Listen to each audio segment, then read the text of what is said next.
नमस्कार मित्रों, मैं रेकी मास्टर मनीष शर्मा। आज आपको एक सत्य घटना सुनाता हूं जो अलग अलग दो लोगों के साथ हुई और मेरी ही रिश्तेदारी में घटित हुई परलोक गमन की घटना। कैसे यहां से मर के इंसान ऊपर गया और गलती से गया था दोनों बार, एक स्त्री एक पुरुष, अलग अलग समय में। एक आज से लगभग 60-70 साल पुरानी बात थी और एक उसके लगभग 50-60 साल, तकरीबन 60 साल बाद यह घटना दोबारा हुई। उन्होंने जो परलोक के दृश्य देखे वो सेम टू सेम बताए। उनको एक दूसरे को वो नहीं जानते, है तो हमारी रिश्तेदारी से, लेकिन एक दूसरे को नहीं उनका पता, घटना नहीं पता थी, लेकिन वो सारा वर्णन उन्होंने बताया और जो कुछ ऊपर से बताया था वो पूरा सत्य हुआ, बिल्कुल सच हुई वो एक एक बात। तो दादी मेरी बताया करती थी कि वो अपने गांव में, वहां पे बरूना में थे, जो कि नालागढ़ हिमाचल प्रदेश में पड़ता है। तो उनके क्या हुआ कि उनकी चाची की डेथ हो गई। उनकी चाची की डेथ हो गई तो सभी लोग इकट्ठे हुए, गांव के इकट्ठे हुए कि इसकी अभी संस्कार इसका किया जाए। उनका मुझे अभी नाम भूल गया। तो उनका संस्कार करने के लिए इकट्ठे हो गए लोग सब। उनका शरीर पूरी तरह से तैयार कर लिया गया। तभी किसी का ध्यान गया कि बीच बीच में उसकी कोई उंगली हिल रही थी। बीच में शरीर ठंडा पड़ा है, श्वास नहीं आ रहा, शरीर ठंडा हो चुका है, बिल्कुल जैसे अकड़ रहा हो वैसे हो गया, लेकिन बीच बीच में उसकी एक उंगली हिल रही है। यह किसी ने नोटिस किया तो उसने सभी को सूचित किया और एकदम से शोर मच गया कि ये शरीर तो बेशक ठंडा हो रहा है और श्वास बंद है, मर चुकी है, लेकिन ये, इसको कहते हैं, जो लोकल भाषा में कहते थे, पुआर गई है, यानी कि इसका अभी समय नहीं हुआ, ये गलती से इसको यमदूत ले गए। तो गलती से ले गए। कुछ समय तक फिर उसका वेट किया गया, संस्कार नहीं किया गया, समय तक वेट किया गया, क्योंकि उंगली मूवमेंट कर रही है, श्वास नहीं आ रही, उंगली मूवमेंट कर रही है, तो सभी का विश्वास था कि ये वापस जिंदा हो जाएगी। और कुछ समय में ऐसा हुआ कि अचानक से जैसे उसको किसी ने पटक दिया और एकदम उछली वो धरती से। ऊपर से आत्मा को बड़ी तीव्रता से जब पटका तो आत्मा जैसे ही प्रविष्ट हुई शरीर में, वो उछल के एकदम पड़ गई और धीरे धीरे करके खड़ी हुई। तो सभी ने बात इधर उधर की पूछी। पहले तो उसने कुछ नहीं बताया। जब सारे गांव वाले उसको देख के कि ठीक है जिंदा हो गई है, सब गांव में चर्चा होने लगी, सभी चले गए। तो बाद में घर वाले इकट्ठे हुए। घर वालों ने उनसे पूछा कि बताओ तुम, क्या हुआ, तुम्हारे साथ कैसे हुआ। जब सबका प्रेशर पड़ा तो उसने बताना शुरू किया। पहले तो उसने माफी मांगी, क्योंकि उसका कहना था कि मुझे ऑर्डर नहीं है, मैं ऊपर एक एक चीज देख के आई हूं, मुझे ऑर्डर नहीं है। लेकिन फिर वो अनपढ़ थी, थोड़ा सा उसको पंप देते थे घर वाले या पूछते थे, प्रेशर देते थे, फिर वो बोलना शुरू कर देती थी। फिर उसको बीच में याद आता था कि ऊपर से ऑर्डर नहीं है, फिर बोलते बोलते चुप कर जाती थी। उसने बताया कि कैसे वो ऊपर गई तो ऊपर जहां जहां चलती थी, जैसे जैसे, उसका स्वभाव बड़ा गड़बड़ था। ऐसा था कि किसी को कभी आटा भी नीचे गिर जाए उसको भी उठा के रख ले, किसी को पंछी को ना डाल सके। वो ऐसी स्त्री थी। वो चाची थी मेरी दादी की। तो ऊपर गई, जगह जगह जहां पे चलती थी, पैर रखती थी, वहां पे कांटे निकल आते थे और वो मांगती थी कि चप्पल दो, चप्पल दो, मुझे कुछ पहनने के लिए दो, लेकिन उसे कुछ नहीं मिला। और भी लोग थे, कोई, किसी को चप्पल मिल गई, किसी को जूते मिल गए, किसी को बूट मिल गए, किसी को कुछ मिल गया पहनने के लिए, वो लोग चल रहे हैं। लेकिन वो जैसे ही चलने लगती थी तो धरती में से कांटे निकल आते थे, सुई जैसे, और उसके ऊपर उसे पैर रखने पड़ते थे। फिर वो चिल्लाती थी मुझे पहनने के लिए दो। तो जमदूत उसे मारते हुए कहते थे, क्या तुमने कभी दान किया है? जो तुमको मिले वही मिलेगा जो तुम्हारे बैंक में जमा है, दूसरे के अकाउंट से तुम्हें नहीं मिल सकता कुछ भी। तो उसको घसीटते हुए लेके गए और रास्ते में भूख प्यास सबको लगी है। कोई कह रहा है पानी पिला दो, किसी को पानी मिल रहा है, किसी को नहीं, किसी को रोटी मिल रही है, किसी को नहीं। जाते जाते एक लंगर आया, एक लंगर लगा हुआ है, वहां पे वो रुके। यमदूतों ने भी वहां पे खाना खाया। कुछ लोगों को दूसरे वहां पे गए, सबने खाना मांगा, किसी को मिला, किसी को नहीं मिला। और कुछ ऐसे थे जितने आती थी एक टोली पूरी को मिल जाती थी सबके लिए, यानी कि अलग अलग तरह की व्यवस्था जैसे की गई हो, ऐसे हुआ। तो वो स्त्री गई कि मैं भूख प्यास से मर रही हूं, मुझे रोटी दे दो, रोटी दे दो। तो वहां से यमदूतों ने चिल्लाया कि तुम्हें नहीं मिलेगी रोटी, तुमने कभी दान की है क्या? यदि तुमने दान ही नहीं की, तुम्हारे खाते में कुछ नहीं है, खाली है, तुम्हें कुछ नहीं मिलेगा। यमदूतों ने उसे पकड़ के खींच लिया, वो चिल्ला रही है, रो रही है, मर रही है। तभी पीछे से किसी ने आवाज दी कि नहीं रुको, वो मक्की की रोटी, उसके ऊपर सरसों का साग और जली हुई रोटी, 2 रोटी और उसके ऊपर सरसों का साग लाके उसे दे दिया। और उसने कहा कि इसने एक बार 1 रोटी इसलिए दान किसी को कर दी थी, घर में कोई आ गया था मांगने वाला और रोटी जल गई थी, और घर वालों का डर था कि घर वाले डांटेंगे या कि जला दिया, रोटी जला के खिला रही है, तो इस डर के कारण इसने दान करी थी 1 रोटी। ये रोटी इसको 1 की जगह अभी 2 मिल जाए। उसने देखा वहां पे सारे लोग आ रहे हैं, जा रहे हैं, तो एक स्थान बना हुआ है जिसकी छत नहीं है, उसकी छत नहीं है। तो उसने पूछा ये किसका लंगर है, कौन लगा रहा है? यहां परलोक में भी, धरती पे तो होती है, यहां परलोक में कौन लंगर लगा रहा है, और ये इसकी मकान की छत क्यों नहीं है? तो उन्होंने बताया कि ये लंगर मथुरा दास का है। जो मेरे पिताजी के नाना थे उनका नाम था मथुरा दास। तो मथुरा दास का ये लंगर है, और जब इसकी छत पड़ जाएगी, क्योंकि चारों उसके खड़े हैं, छत नहीं है, जब इसकी छत ढल जाएगी तब वो धरती से यहां पे आ जाएंगे। ये उन्हीं का लंगर चलता है, उन्हीं का भवन है। इसका अभी छत रह गई है, छत पड़ जाएगी तो आ जाएंगे। उसने कुछ समय बताया, लेकिन उस स्त्री ने यहां पे धरती पे समय नहीं बताया। तो बीच में ही वहां से आवाज हुई कि तुम, जैसे उसको लेके गए आगे, तो वहां से आवाज हुई कि तुम गलत स्त्री को लेके आ गए हो।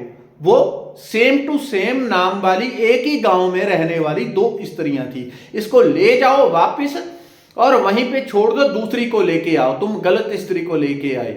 वो यमदूत उसे वापस लाए, वापस उसकी आत्मा को शरीर में पटका। वो जैसे ही उठी उसने कहा कि फलानी स्त्री इस गांव की, वो मर जाएगी या मर गई है, उसका पता करो। अपने घर वालों को कहा कि उसका पता करो। उसके घर वाले दौड़े कि जाओ, चलो इसकी बात को वेरीफाई करते हैं, अभी जो कह रही है ये सच है या क्या है। क्योंकि तब के लोग, आज के 50 साल के, विश्वास करते थे इन चीजों पे, तो सभी को विश्वास था कि ऐसा हो जाएगा सच में। उसके घर में गए तो दूसरी तरफ वहां पे वो स्त्री मर गई है। फिर उसने बताया कि ले जाना तो इसको था, लेकिन गलती से मुझे ले गए। और उसने जो जो हाल वहां का देखा, उसके बाद उस स्त्री का, दादी बताती थी कि जीवन पलट गया। अभी इसके बाद दूसरी एक और घटना हुई, वो इसके 50-60 साल बाद हुई थी, और सेम टू सेम विवरण उन्होंने भी दिया था। वो आपको बताता हूं, बहुत इंटरेस्टिंग है।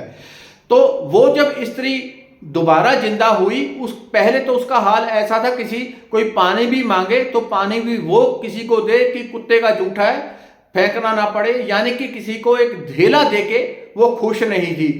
तो दादी बताती थी उसके बाद उसका जीवन ऐसे पलटा कि हर वक्त वो बैठी राम राम राम राम, और सुबह ही रोटियों का इतना बड़ा छब्बा भर के बना लेती थी, सब्जी बना लेती थी, साग बना लिया जो भी है, नहीं तो चटनी ही बना के रखती थी। चटनी जो भी कोई, और उसने अपना दरवाजा खुला रखना, और जो भी कोई जाती थी उसको पुकारती थी इधर आओ इधर आओ, उसको बुलाना, उसने जबरदस्ती बैठा के उसकी सेवा करनी, खाना खिलाना उसको।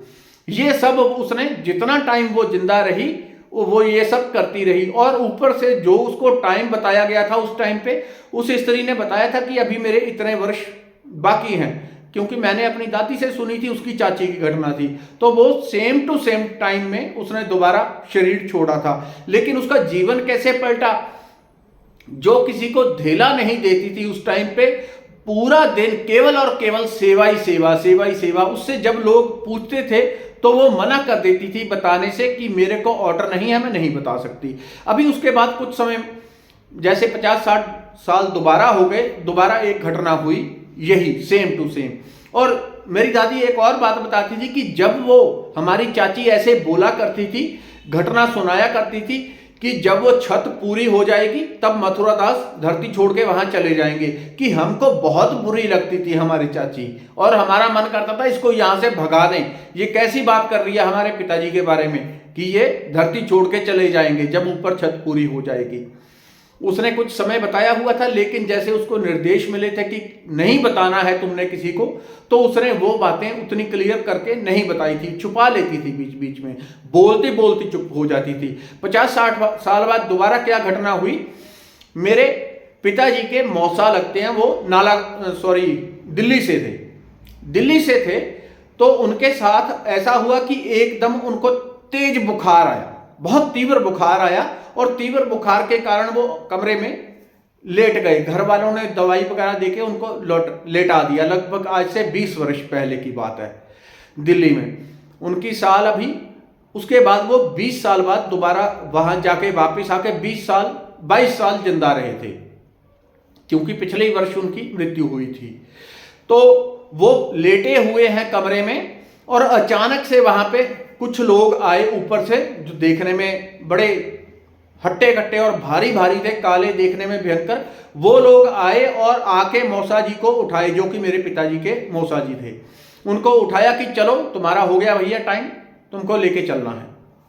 तो उनको पकड़ा और लेके चले गए ऊपर। ऊपर लेके गए, उन्होंने भी वैसी ही घटनाएं बताई कि जब चलते हैं धरती के ऊपर, अगर आपने चप्पल दान की है तभी आपको मिलती है, अगर आपने दान किया है, नहीं तो नंगे पांव चलना पड़ता है, पैर छिल जाते हैं।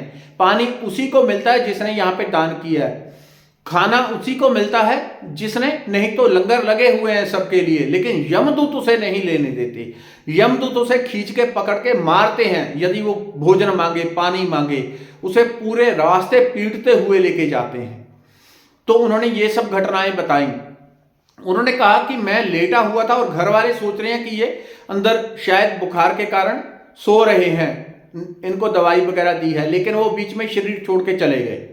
ऊपर गए, ऊपर जाके उन्होंने देखा कि मैं वहां पे चल रहा हूं, तो जो जो कुछ मैंने कभी दान किया, कोई 40 साल पहले, 45 साल पहले कभी किसी को खाना दिया, जब मैं खाना मांगता था तो जो मैंने 40 साल पहले किसी को 2 रोटी खिलाई थी, वही रोटी मेरे को 3 होके मिल रही है। जब मैं पानी मांगता हूं, कोई घर में मेरे आया है, तो वही पानी का गिलास मुझे मिलता है जो मैंने किसी को पिलाया था, किसी की सेवा की थी। मैं अगर सर्दी लगती है वहां पे कपड़े मांगता हूं, क्योंकि लोग सोचते हैं कि आत्मा को लेके जाते हैं। आत्मा नहीं होती, वो भोग शरीर होते हैं।